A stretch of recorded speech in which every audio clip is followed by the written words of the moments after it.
this. And the most impressive remains Infosys. The story that I love to hear was 1999, Infosys is $120 million, growing fast.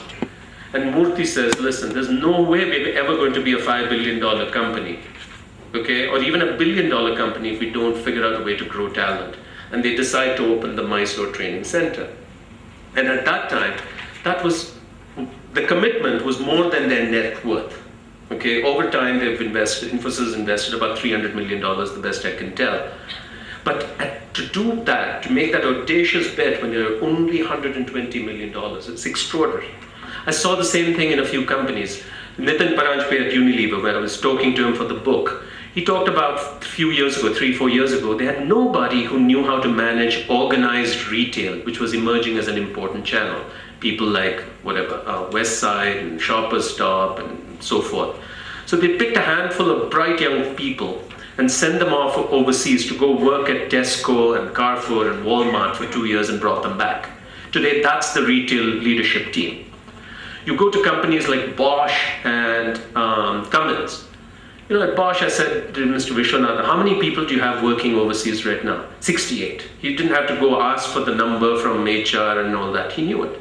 They're tracking their people. There are 68 people at this point in time who are working on projects, 6 months, 1 year, 3-year rotational assignments outside India, and they will come back with a lot deeper capabilities. I did the same at Cummins. But nobody's saying, listen, whose headcount is this? Who's going to pay for this? And so on and so forth. In most of our companies, there's no slack in headcount to take 50 people and send them overseas, okay? Or bring 10 expats with deep functional expertise to India and say, hey, you're going to be here for 3 years. And success means you're going to teach a lot of people and grow an Indian successor, okay? Not just doing your job and going away, but you're going to build capability and grow a successor, and that becomes the condition for promotion. This requires budgets, and I found again, shockingly, most companies actually spend less than 0.5% of revenues on these activities. So there's got to be much, much more investment. In the 90s, there was this whole pressure to improve quality, the whole quality movement in India. It was there in the 80s in the US and Europe. 90s was when it was a big deal in Indian manufacturing. But companies invested a lot of money in building quality capability. See, they realized the answer was very simple. You're either going to pay for it through poor productivity and bad quality, or you're going to invest and get a return on your investments. Same for us. Our companies are today paying for this. You're paying for it in low commitment, attrition, and poor performance. You might as well take that money and invest it in building capability. So that's the second thing to get off the treadmill. And the final thing is, I would expect profoundly different level of HR leadership, okay? And Akhil hinted at one thing that I would absolutely insist on with all that I've learned and know today, which is I would expect my HR head to have run a business successfully. Too many HR leaders I know have a second-hand understanding of the business. They really don't know what the real issues in the business are. They really don't have a network inside the company, okay? Too many HR people are mired in tactical stuff, recruitment, compensation and benefits, the employee value proposition and things like that. Or in multinational companies, just mindlessly implementing global processes. That has to change. And the best way I know how to change that is expect your HR leader to have run a business. And I see that more and more in some companies. We were talking about some of the companies which have made that bet. This afternoon, you're going to see Prateek Kumar from Wipro. He's wearing 2 hats. In addition to HR, he's also running infrastructure engineering. You look at Bosch. Bosch is excellent.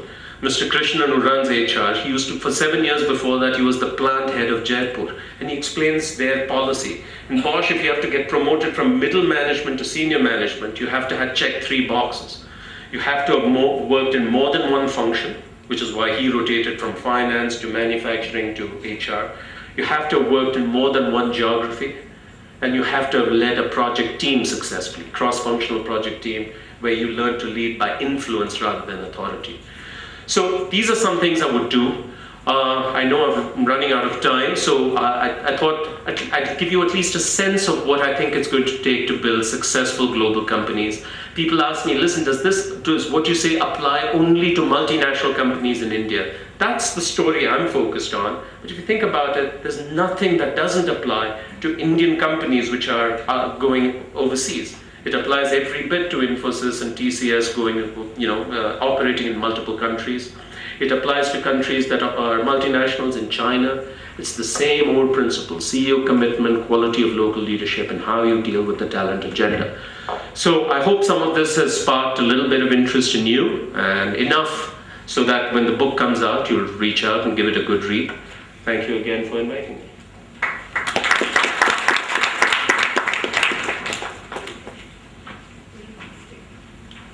So whoever said HR conferences are boring, you set a great tone for us this morning, Ravi, and we look forward to your book. Before asking Akhil to summarize the session from his perspective, we're throwing out the floor to a question and answer session, throwing open the floor to a question and answer session. So please do go ahead and use the time available to speak with Ravi and Akhil. Great. The question is to you, Mr. Venkatesan.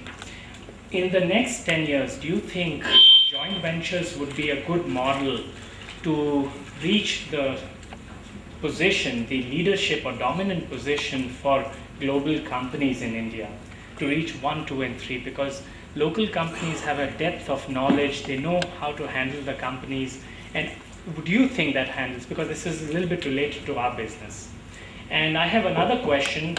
You have been head of Tata Cummins, and we have supplied machines to you, honing machines there. My question to you is it easier to retain talent in tier 2 and tier 3 cities compared to larger cities? I, being a Bangalorean, we have seen the city grow up from very small, and we find today Bangalore not to be an ideal location for setting up a new company. Sure. And so these are the two questions, if you can throw some light. Great question. Joint ventures. Okay, because there are any number of horror stories of joint ventures gone wrong. See, JV is great for a multinational company entering a country as complex as India. Not just because if you find the right partner, they bring complementary capabilities, right? Whether it's managing the government and all that nonsense, or whether it is distribution and market access and so forth. Actually, the biggest advantage of a joint venture, because they're so successful, they come to any country and assume they know what it takes to succeed. Okay, the chances are they do not. When you have a local partner who is able to question and constructively challenge, you end up making better decisions. I was talking to Scott Price, who is the president of Walmart Asia. Raj Jain in the country head reports to him. And they have for regulatory reasons, 4951 JV with Bharti. But he said, listen, even if we didn't need the JV for regulatory reasons, I would any day, want a joint venture partner. Because the same thing with Volvo. Volvo, we entered a 50-50 JV with Eicher Motors. And part of it is because the board and the CEO then, Leif Johansson, realized Volvo was never going to figure out how to succeed in India organically. Okay, the Swedes are used to designing premium products, very highly over-engineered, expensive. And to get to the mass market is just going to take too long. And before that, somebody else will run away with the market. So we entered into a 50-50 JV with Eicher Motors. So I think that JVs are great, but you have to do 3 or 4 things in order to make them work. The first and foremost thing is compatibility of values. Whenever JVs go bad, it's because the values are clashing or incongruent. You take the telco JVs where they got in for 2G spectrum. Most of them have exploded because the values were wrong. Okay? So it doesn't work when you and your partner don't believe in the same thing. You have to have the same strategic objective, but bring different capabilities. Okay, so in Volvo's case, Volvo brings very deep engineering capability, new product platforms, all that. Aisha knows what it brings, a distribution system in India, a brand, and they know what it takes to sell in the current Indian market. So it's a good marriage. And number three, you have to think win-win. The moment it starts becoming win-lose, the JV starts unraveling. Simple thing, transfer pricing. If people in the middle at the multinational may say, oh, let's increase the price of components into the JV. The moment you do that, the Indian partner starts getting angry and things unravel. So what you need is a relationship between the two CEOs which constantly keep their organizations in check and say, no, we're going to do what is right for the child, not optimize for the parent. So yeah, JVs make a lot of sense. Your second question on retaining talent in second-tier towns. I started the Jamshedpur JV. It was much easier then, but I think it's dynamic. Almost everybody, all the wonderful people we hired and trained in Jamshedpur are gone. Okay, so I don't think this 70s approach of being in smaller towns, hiring people from third-rate colleges because they'll be grateful to have a job, is going to work very long. Okay, I find more and more people stay because they're drawn to leaders, and they stay because they learn and grow in their companies. If these conditions don't exist, sooner or later they're going to leave, no matter what foot massages you give and so forth. So the emphasis must be on developing middle managers and senior leaders who are able to inspire a young workforce. That matters more than whether you're in a tier 2, tier 3 town. No, but if you keep those things, if you develop those, if you develop your talent pool, you handle them as you have outlined, then moving to a tier 2 or tier 3, does it still make sense is the question. I think it does. Because today this is kind of given, as you have said. No, Akhil was talking about, in his opening remarks, they looked at where as IT talent, they found it's no longer India, it's Philippines. Tomorrow it won't be Philippines, it'll be Vietnam. Okay, then it'll be Kenya. This is a moving target. So you can't build a long-term strategy based on where my wage cost is the lowest, where do I get tax breaks, where will the workforce not be mobile. You may get a 3-4 year window, okay? But fundamentally you better figure out how to have, people, the leaders who people are drawn and attracted to. If I can add to the second question on attrition in second town, I think we have to be careful as to what do we mean by attrition. Do we only count numbers of percentage of people leaving? Then yes, the numbers may look slightly better in the second tier or third tier city. But I think the focus should be on the quality of people retaining rather than numbers of losing. So you may have a high attrition. It's all right to have relatively high attrition as long as your top contributor attrition is under check. And so the good practices that is difficult to practice but good to track is that we're looking at high potential, high performance category. And to belong to that category and to make sure that it works, we said the attrition in that group should be 50% of the average company attrition.